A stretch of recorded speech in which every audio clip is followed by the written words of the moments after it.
ഈ ഒരു വീഡിയോയിലൂടെ നമ്മൾ 2 അപ്ഡേറ്റുകളാണ് നോക്കാൻ പോകുന്നത്. ആദ്യത്തെ അപ്ഡേറ്റ് എന്ന് പറയുന്നത് ഈസ്റ്റ് ബംഗാളുമായിട്ട് ബന്ധപ്പെട്ടിരിക്കുന്ന അപ്ഡേറ്റും, രണ്ടാമത്തെ അപ്ഡേറ്റ് എന്ന് പറയുന്നത് കേരള ബ്ലാസ്റ്റേഴ്സുമായിട്ട് ബന്ധപ്പെട്ടിരിക്കുന്ന അപ്ഡേറ്റുമാണ്. ഒരു സൂപ്പർ ബാഴ്സലോണ താരം നമ്മുടെ ഈസ്റ്റ് ബംഗാളിലേക്ക് എത്തുമെന്ന് റൂമറുകൾ ഉണ്ടായിരുന്നു. പക്ഷേ ഇപ്പോൾ ഇല്ല എന്നാണ് പറഞ്ഞു കേൾക്കുന്നത്. അദ്ദേഹത്തിൻ്റെ പേരെന്ന് പറയുന്നത് സെർജി സാംബർ എന്നാണ്. അദ്ദേഹം ബാഴ്സലോണയ്ക്ക് വേണ്ടി 13 മത്സരം കളിച്ചിട്ടുണ്ട്. ബാഴ്സലോണ ബി ടീമിന് വേണ്ടി ഏതാണ് 103 മത്സരം കളിച്ചിട്ടുണ്ട്. അതുപോലെ ഗ്രനഡ, അൻഡോറ, അതുപോലെ വെസൽ കോബെ എന്ന് പറയുന്ന ജപ്പാനിലെ ടോപ്പ് ടീമാണ്. അവർക്കൊക്കെ വേണ്ടി കളിച്ചൊരു താരമാണ്.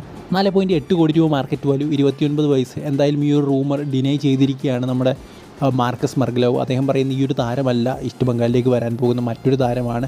എന്തായാലും ആരാണെന്ന് പറഞ്ഞില്ല, കുറച്ച് റിലാക്സ് ആവാൻ പറയുന്നുണ്ട്. എന്തായാലും ഉടൻ തന്നെ അനൗൺസ് ചെയ്യുന്നു പറഞ്ഞു കേൾക്കുന്നു. ഇനി അടുത്ത അപ്ഡേറ്റ് എന്ന് പറയുന്നത് കേരള ബ്ലാസ്റ്റേഴ്സുമായിട്ട് ബന്ധപ്പെട്ടിരിക്കുന്ന ഒരു കാര്യമാണ്. അതായത് നമുക്കറിയാം സ്വാപ്പ് ഡീലിൻ്റെ കാര്യം ഇങ്ങനെ മുഴുവൻ കേട്ടുകൊണ്ടിരിക്കുകയാണ്.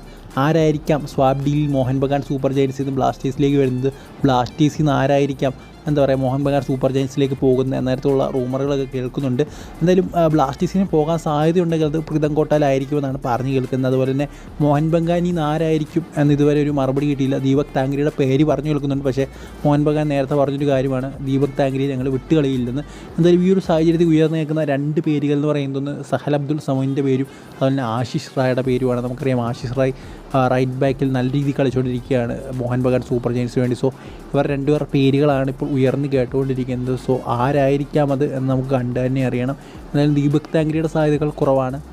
എന്നാലും നമുക്ക് മിഡ്ഫീൽഡ് പ്ലേയേഴ്സ് ഉണ്ട്, അതുകൊണ്ടാണ് നമ്മൾ ജീക്സിനെ കളഞ്ഞത്. സോ ഉറപ്പായിട്ടും അവിടേക്കല്ല എന്ന് തന്നെ വിചാരിക്കാം, മറ്റേതെങ്കിലും പൊസിഷനിലേക്കാണെന്ന് വിചാരിക്കാം. ഉറപ്പായിട്ടും റൈറ്റ് ബാക്കിലേക്ക് നമ്മുടെ ആശിഷ് റായ് വന്നു കഴിഞ്ഞാൽ നല്ലതായിരുന്നു.